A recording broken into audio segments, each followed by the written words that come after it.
কে? এই যে রিক্সাওয়ালাটা। স্যার আপনি এখানে? স্যার আসসালামু আলাইকুম।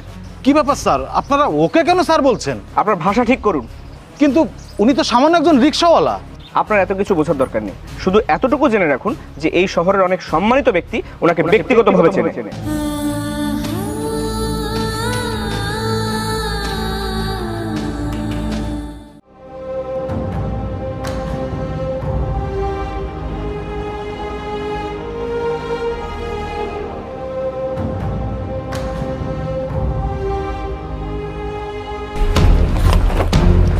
স্যার আপনি আমার মতো ছাতা কেন ধরেছেন?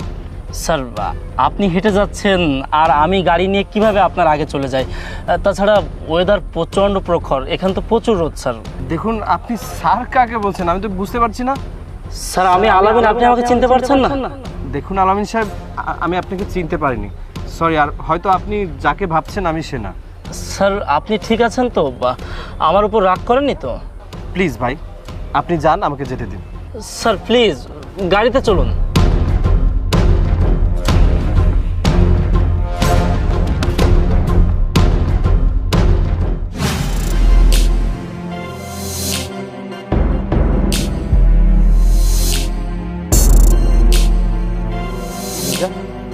আমি যে তোমাকে বলেছিলাম একা আসতে। এমন কি গোপন কথা? বলুন ভাইয়া, আমিও শুনি, আমি তো বাইরের মানুষ নই। আচ্ছা ঠিক আছে, তাহলে তোমার সামনে বলি। হ্যাঁ বলো। লিজা, আসলে এতদিন আমি তোমার থেকে একটা সত্য লুকিয়েছিলাম। কি সত্য? আমি আসলে সেই মানুষটা না যাকে তোমরা চেনো। মানে? আসলে আমার নিজের কোনো ব্যবসা নেই। কি? যে গাড়িতে তোমাদেরকে নিয়ে ঘুরেছি সেটাও আমার না। তাহলে কার ছিল? আমার বন্ধু। আমি জানতাম তোমার ভিতরে কিছু একটা গড়বড় আছে। আমিও বলেছিলাম। আমি ভেবেছিলাম আমি সত্যটা বলার পরে তুমি আমার পাশে থাকবে। কি পাশে থাকবো? আপু সিরিয়াসলি তুমি এই ছেলেটাকে বিশ্বাস করতে? আরে আমি তো ভেবেছিলাম বড়লোক পরিবারের কোনো একটা ছেলে। আর এখন দেখো। আমি মিথ্যা বলেছি এটা ঠিক, কিন্তু তোমার প্রতি আমার ভালোবাসাটা সত্যি ছিল।